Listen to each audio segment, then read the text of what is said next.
Hello, and I'm the archivist. I archive it so you don't have to. Well, welcome again in brony form to this little rant I have.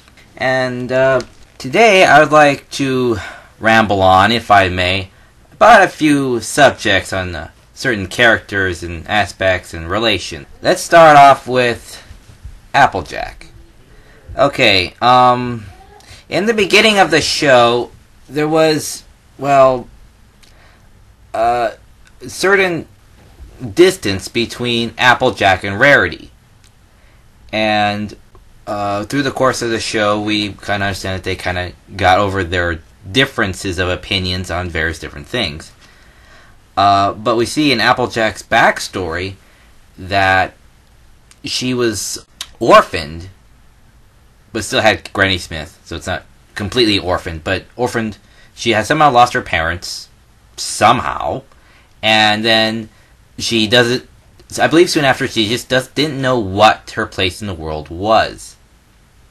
That's why she left and went to her aunt and uncle that were a lot like Rarity. They were posh or something like that. They were fancy. They lived a high society.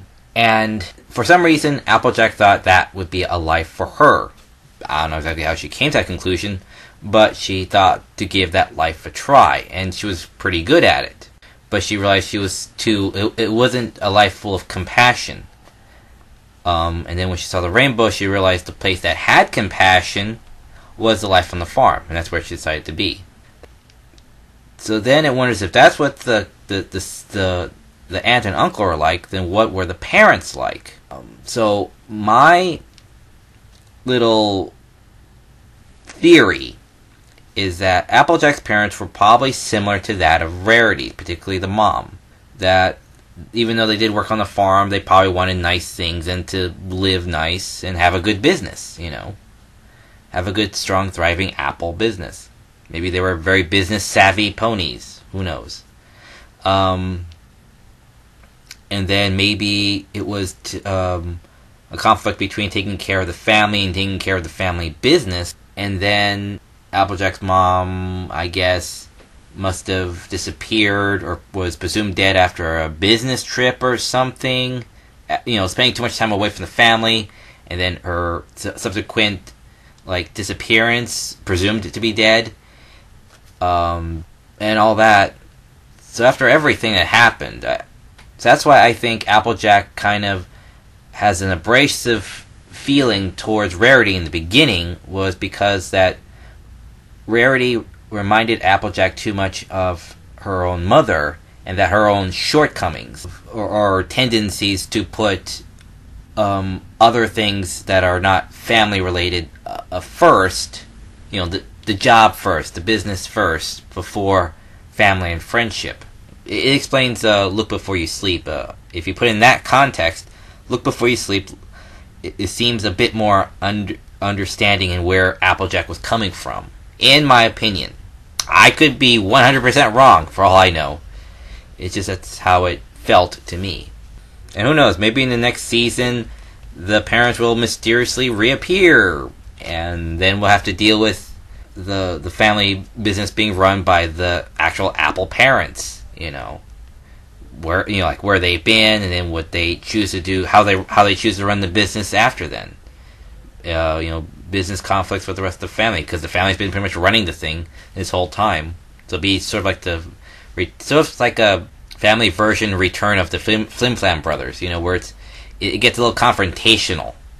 People think they know what's best. They put their opinions at what was best. Stuff like that. So we might have some family conflict or whatever, business-wise, in the future, maybe. Well, it would be just to know, what the heck happened to Applejack's parents. So hopefully they'll shed some light on this in the future. And maybe it'll bring, maybe just telling the story itself, telling the backstory, Applejack telling her backstory to Rarity will make them closer as friends as well. Who knows? Okay, next. This is one of my first reviews of MLP and rants, was the Rarity and Spike relationship. Now, we all know this is coming. However this is going to play out is anybody's guess. It's how well they want to tell this thing. But this relationship has to come to a resolution talk at some point. How subtle or dramatic they're going to make this talk or realization or event happen is really up to the writer. Now, there are one of two really good ways to do this. I mean, you have the subtle approach where Rarity and Spike meet other people, and then slowly they kind of just drift apart, and this slow realization that, yeah, it was a pipe dream to begin with, it's impractical for us to really live together, like, how would that really work? And then there would be the dramatic confrontation resolution talk, where Rarity would have to sit down with Spike and tell him, tearful but yet firm on saying that this is not going to work. This is like impractical. In the end, we're going to want to be with our own kind to precipitate, to have a relationship and then family. This relationship would have to be resolved in one of two ways. And I am pulling for these two crazy kids to get together and then adopt a child. So the writers MLP, give it your best, kid. I'm rooting for these two. Next is okay, there's no real subtle way to put this. Rainbow Dash is Captain Kirk, or at the very least William Shatner.